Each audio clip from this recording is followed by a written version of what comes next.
No chance. Ian, it's a bit manic, you know, so it's probably you'll probably look back on it all. It's all a bit mad, but it's the end of 3 years. But you know, first and foremost, it was a good game tonight. How do you assess that? How do we assess the game? Fuck me. Look, we should have been out of sight at a lot of the stages, but never mind the game. The end of it was brilliant. Lifting the trophy again. Nothing more than the lads deserve. They've been great. Fans, everyone buzzing on the pitch. Best of luck filling in all the flare holes for the women's game tomorrow, because that's going to be difficult. But no, bit of crack. We'll enjoy the night. I suppose the echoes of there's only one Ian Morris towards the end probably hit you. Yeah, that was lovely. It was lovely. A couple of songs. First time in 3 years. It was nice to hear when you're out the door. I suppose don't let it hit you on the way out. But no, that was decent. Yeah, appreciate that. The banner and everything. The man, the crowd's delighted. So yeah. And look, to lift the trophy after it's a long year. You know, at the start of the year we're playing behind closed doors. There's no one at the games.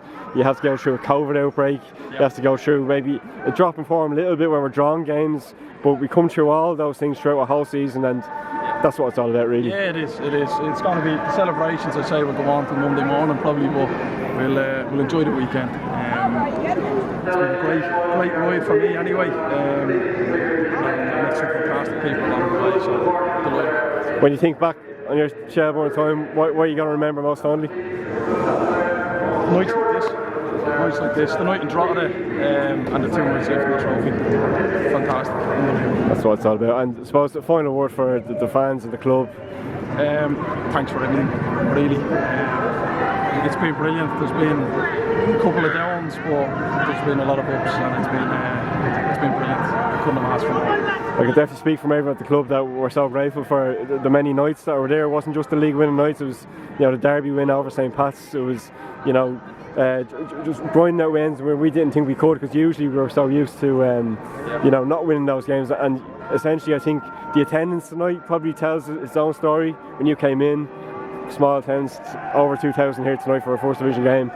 That's the platform, really, isn't it? And hopefully it can improve. Hopefully that's a bottom line, that this is never below that figure, because the club deserves it. So thanks, Ian. Cheers, gents. Thank you. Cheers, lad. Ryan Brennan, a medal around your neck, a trophy in your hand, you've been lifting another. My God, what a year. Yeah, brilliant, yeah. I don't really know what to say. Just a pleasure working with the staff and the players, and obviously get a full Park Blue. Nice to play in front of, obviously to get the result that we wanted. But it was over weeks ago, so it was a little bit of damage, you know. So, look, we got the big one, and that's all that mattered to us. We dug in as a group at times during the season. I think that's all that matters, a bit of character and a bit of belief and a bit of drive. I think done the business for us this year. It's been a genuinely mad time at the club. Like, could you imagine the roller coaster that would have happened when you signed for Shels? Absolutely not, no. Ups and downs, good times, bad times. But yeah, as I said, there's a couple of boys that stayed last year. It was a bit of a swallow for a lot of lads, and a bit of redemption there at the end, I suppose. Who knows what happens next year, I suppose. We'll see what happens in the next couple of weeks. It feels like you've spent the last few seasons proving yourself over and over again. Every challenge you've had, you've answered it. That trophy, the goal scoring record you have, I think you've silenced any critics. Yeah, well, from last year I was massively disappointed, and I probably dragged that with me through the whole season this year. It hurt that much. So I knew I had to put in big performances week in, week out. Didn't expect to get the amount of goals I did, but I hit a purple patch mid-season and they just kept rattling in. So look, the boys kept putting them on plates for me as well, as getting them positions. But as I said, the boys have been brilliant. It's not just down to one man, it's down to everyone there as a collective. So first and foremost, it's all about the team. And to get that trophy from your teammates must feel special. Oh, here we go. Yeah, brilliant. Yeah, no, it's look, I feel appreciated, obviously. As I said, probably the goals tally probably brought that. My form I don't think was outstanding wise. I think it was just the goals tally that brought us to that. And yeah, always an honour to be noticed by the players. Is this one of your best seasons in a weird way? Because without sometimes hitting the top form, you still manage to score goals and be really influential. Yeah, maybe that's probably a little bit of old age creeping in as well, and a little bit of experience, I suppose, because the legs are dwindling. I wouldn't say dwindling, but as you get older, they do a little bit. But look, it was just like hitting that ball patch mid-season, and everything just kept hitting the back of the net. And when you're confident, you keep getting in the right positions, and it keeps testing. Special night to share with your friends, your family, and the fans here talking about the culture. Yeah, we'll enjoy it. We'll have a few drinks tonight, and we'll see what the crack is tomorrow. Hopefully a few fizzy apple juices will be had. It'll be well deserved. Brian, on behalf of ourselves, everyone at Shelbourne Football Club, everyone at the fans, thank you for everything. Thanks very much. Thanks a million. Pleasure. Okay, thank you. Redemption, Luke. Yeah, year's goal. Ticked it off the list a couple of weeks ago. So nice to kind of cap it off tonight and get the trophy and make it official. But a year of, like I said before, sacrifice, hard work, commitment, and just working towards one goal, and it feels great. You get your hands on that trophy as skipper. Does it feel different? Yeah, it is one of the probably biggest achievements of my life, being named captain of the club, and to lift the trophy is like winning one goal when he made me captain. So I feel I've been part of a very good group, and they've made the job of captain quite easy, to be honest. But it's been a huge honour, and one I'll always thank Ian for giving me. You're one of the players that you don't really need to explain the magnitude of the club. I think you got it from day one, but to share this night with fans, with your family, your friends, it's obviously such a special night.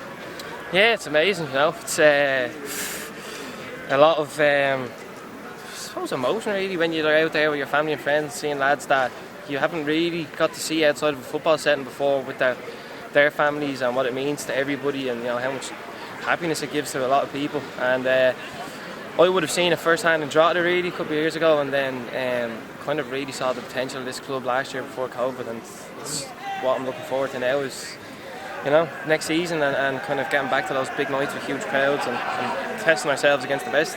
So without putting you on the spot, do you know what you're doing for next season? Well, I mean, it's weakening my bargaining position here, but it's like I've no interest in leaving the football club. It's made that very clear since I've come here. I've got phone calls from clubs every year since I've been here, but out of respect to the club, never met with anyone. Wouldn't want to waste their time, and don't see anything changing. Tonight, obviously, is a special culmination of a lot of hard work. There've been a few defining moments on the way to this trophy. There's probably a few unsung heroes as well. You might give a shout out to tonight. Unsung heroes, massively. Yeah, I would say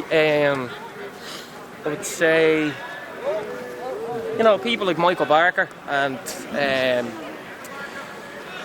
Brian McManus, who maybe don't play all the time. Dale Rooney at times, who don't play all the time, but always just turn up every day and train, and just have great attitudes, and push the lads who are playing ahead of them, and don't sulk when they're not playing. Really helps kind of bring the group together. And then the staff, they're all unsung, I suppose, in their own right. They've all brought huge value to the season. This is like a big Westlife concert here, but so it'd be harsh to name any of them because they all have done a great job. So the lights have been turned off. That's why there's 5 blokes around Lukey with their light on. I wore a mention to the manager. He said it took 3 years, but Hans finally figured out how to make up a song about him. You might get your own one soon enough. Yeah, look, it's tonight really. I think it's great that Ian got the send off he deserved. He's come in here 3 years ago, a very young manager with no experience, and he's gone on and won 2 league titles and been very unfortunate last year with the way it ended for us. So he can walk away, with his reputation enhanced massively, and I'm sure he's going to go on and have a really successful career. He's got great standards. He demands things from people, but it's because he wants to win, and he makes no apologies for it. And on behalf of all of the players, I would like to thank them for bringing us to the club and giving us the opportunity to play for this club, because it's we've all realised what a great honour it is, and tonight and over the course of the season we've tried to repay the trust he's put in us. And personally, he picked me up off the scrap heap 3 years ago, and he's someone that I would consider a friend now, and I'm very grateful to him. I think people forget that. You had 3 operations in 2 years? I came in on trial because I couldn't get a club. I had to train probably ahead of when I was ready to play football, but it was a phone call I'd been waiting on, and I got it, and I knew, just got to go in and bluff it for a couple of weeks if I have to, just, you know. But after a couple of days, he made it clear to me he wanted to sign me, and then that was it, really. And look, I haven't looked back. It's been the most enjoyable and most special part of my career. Well, Lukey, enjoyed the night, and we look forward to a very bright future, hopefully together. Please God, with some floodlights. Yeah, lads. All right. Thanks, Luke. Thanks, Luke.